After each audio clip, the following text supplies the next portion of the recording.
નમસ્તે વિદ્યાર્થી મિત્રો, ધોરણ 7 વિષય હિન્દી.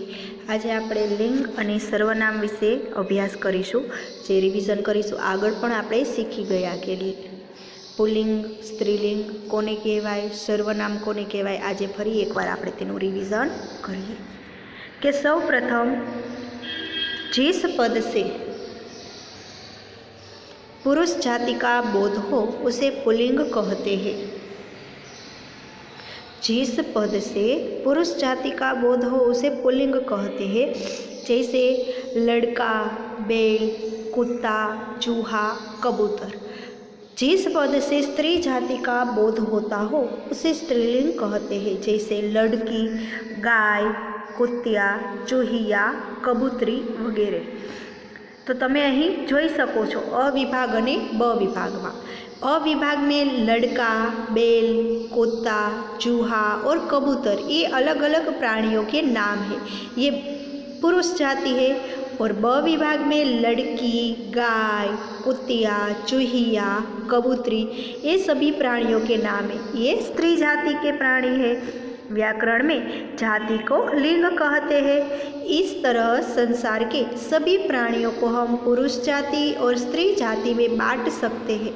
पुरुष जाति को पुल्लिंग कहते हैं, स्त्री जाति को स्त्रीलिंग कहते हैं. हिंदी में दो लिंग है, पुल्लिंग और स्त्रीलिंग. तो पुल्लिंग कोने कहेवाय तो कि जे पद आपने पुरुष जातिनो बोध करावे तेने पुल्लिंग कहेवाय, अने जे पद आपने स्त्री जातिनो बोध करावे तेने स्त्रीलिंग कहेवाय. निर्जीव वस्तुओं को भी उनके आकार, वजन और गुण के अनुसार पुल्लिंग और स्त्रीलिंग में बांटा गया है. कि निर्जीव वस्तुओं को भी उनके आकार, वजन और गुण के अनुसार पुल्लिंग और स्त्रीलिंग में वहेंचवामां आवेला छे. कि जेम के पुल्लिंग शब्द है आकाश, पर्वत, पेड़, मैदान, पत्थर, दरवाजा, बादल, मकान, कुआं, सागर, शहर, गांव, फूल, घोड़ा, रास्ता, कागज, अखबार, कारखाना आदि ये सब पुल्लिंग शब्द है. स्त्रीलिंग शब्द कौन कौन से हैं? पुस्तक, गाड़ी, घड़ी, झील, नदी, डाल, दावत, कलम, दीवार, धरती, सड़क, कली, मटकी, सुई, खिड़की, पत्ती आदि स्त्रीलिंग शब्द है. हमें पुल्लिंग शब्द को स्त्रीलिंग शब्द में बदलने के कुछ नियम दिए हुए हैं. पहला नियम है कुछ अकारांत पुल्लिंग शब्दों को आकारांत में बदल दिया जाता है. अकारांत पुल्लिंग शब्दों को आकारांत में बदल दिया जाता है. जैसे शिष्य, शिष्या.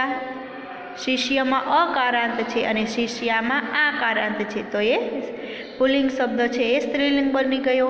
शिष्य, शिष्या, बाल, बाला, सूत, सूता. कुछ अकारांत पुल्लिंग शब्दों में ईका प्रत्यय जोड़ दिया जाता है. कि केटलाक अकारांत पुल्लिंग शब्दों में ईका प्रत्यय जोड़वाथी स्त्रीलिंग शब्द बनी जाय छे. जेम के बालक शब्द है तो एमां ईका प्रत्यय जोड़वाथी ए स्त्रीलिंग बनी जाय छे. बालक, बालिका. बालिका शब्द बोलो छो त्यारे ईका प्रत्ययનું ઉચ્ચારણ થાય છે. शिक्षक, शिक्षिका, लेखक, लेखिका. त्रीजो नियम है कुछ आकारांत पुल्लिंग शब्दों को ईकारांत बना दिया जाता है.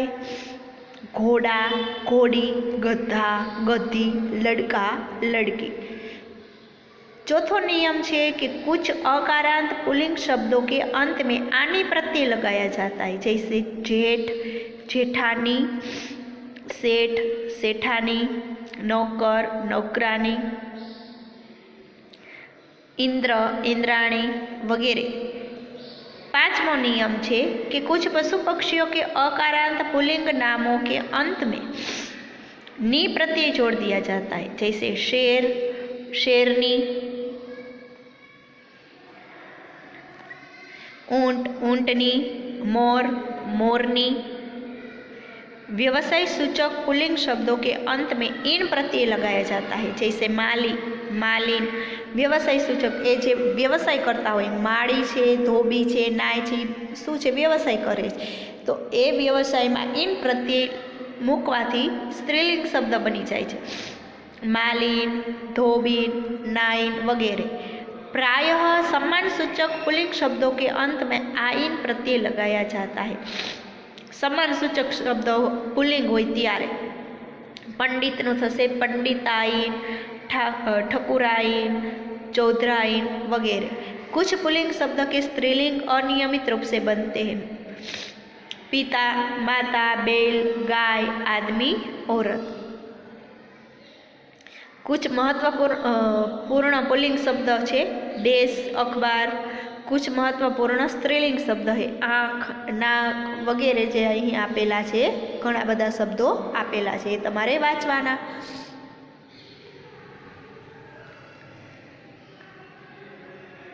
तो विद्यार्थी मित्रों,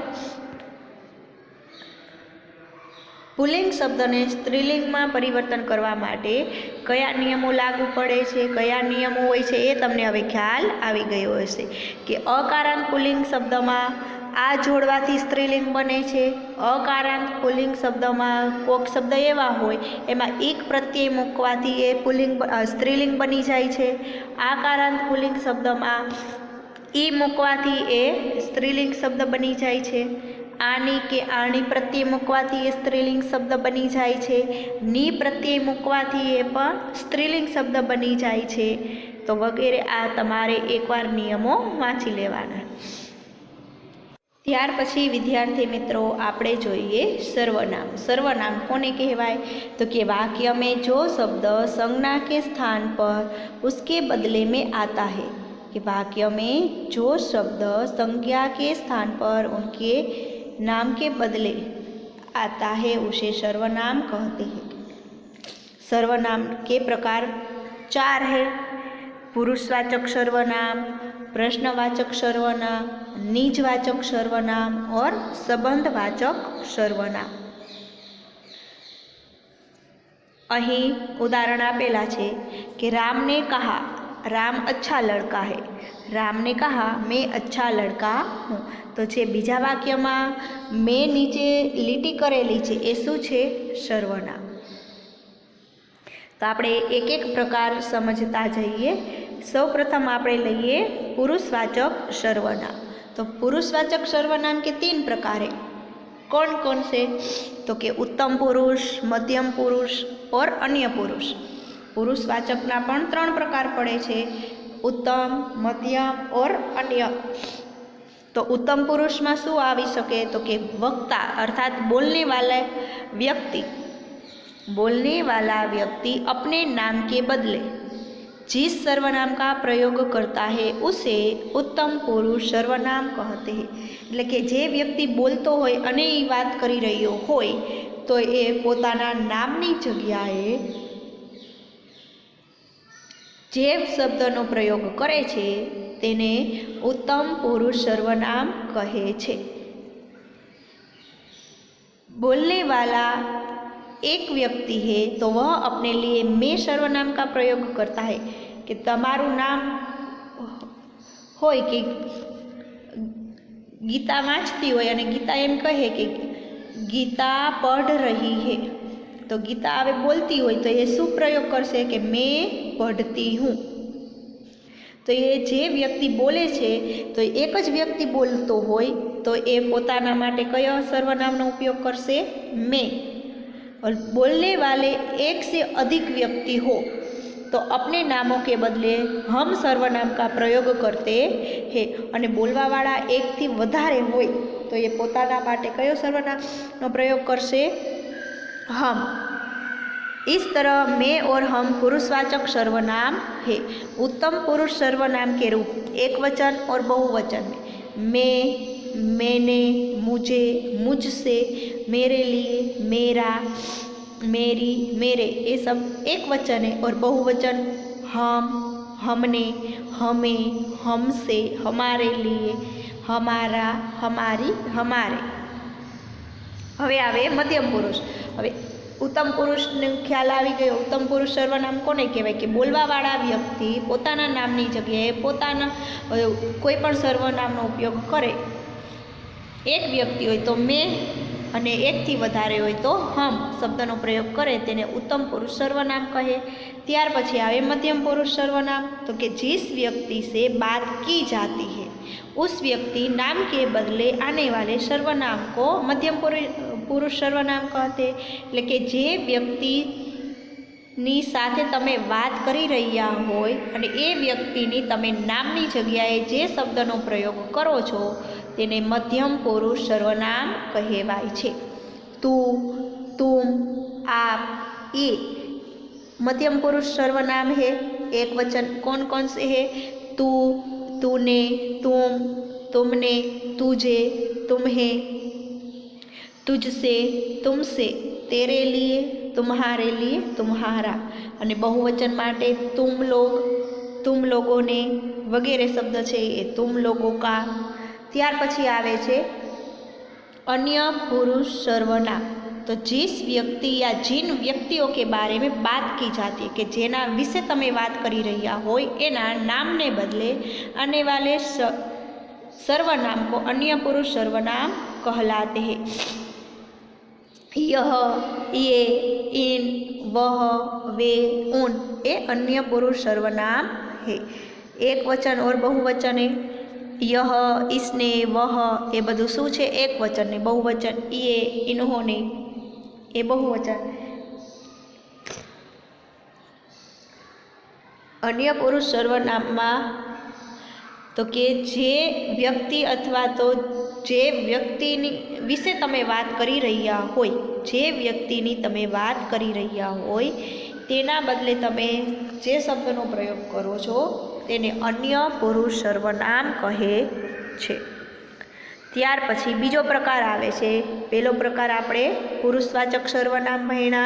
हवे बीजो प्रकार आवे छे प्रश्नवाचक सर्वनाम। अहीं तमे जोई शको छो कि प्रश्न आपीने नीचे લીટી करेली छे कि तुमने उसे क्या दिया, वह कौन जा रहा है, पहला इनाम किसे मिला, यह किसका मकान है। ऊपर के वाक्य में क्या, कौन, किसे और किसका ये रेखांकित शब्द किसी व्यक्ति या वस्तु के नाम के स्थान पर आए हैं, इसलिए ये सर्वनाम है। इनका प्रयोग प्रश्न पूछने के लिए हुआ है, अतः ये प्रश्नवाचक या प्रश्नार्थक सर्वनाम है।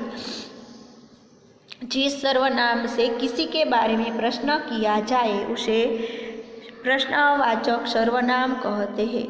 प्रश्नवाचक सर्वनाम कोने कहेवाय कि जे सर्वनाम थी कोई विषे प्रश्न पूछवामां आवेलो होय तेने।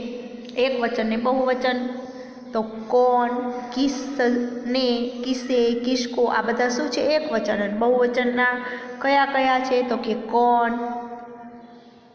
किन्होंने, किन्हे, किनको वगैरह। त्यार पछी आवे छे निजवाचक सर्वनाम। निजवाचक सर्वनाम कोने कहेवाय तो कि कुछ सर्वनाम शब्दों का प्रयोग स्वयं के लिए एटले के पोताना माटे करवामां आवतो होय तथा जिनसे अपनेपन का बोध हो उन्हें निजवाचक सर्वनाम कहते। जैसे मैं स्वयं चला जाऊंगा, वे खुद चले गए, आ बधा शुं छे निजवाचक सर्वनाम।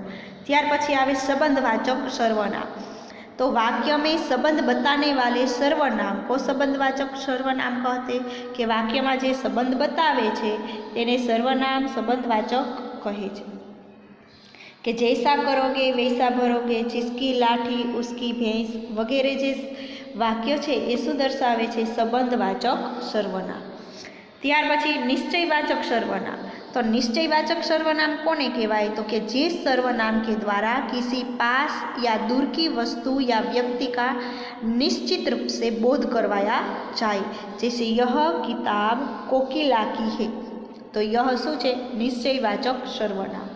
अनिश्चयवाचक सर्वनाम कोने कहेवाय तो कि किसी व्यक्ति या वस्तु का निश्चय न हो तब उसे अनिश्चयवाचक सर्वनाम कहवाय छे। दरवाजे पर कोई है, प्रीति के पास कुछ तो है, तो कोई और ने कुछ ए शुं छे? अनिश्चयवाचक सर्वनाम। तो विद्यार्थी मित्रों, અહીં આપણે સર્વનામ પૂરું કરીએ છીએ।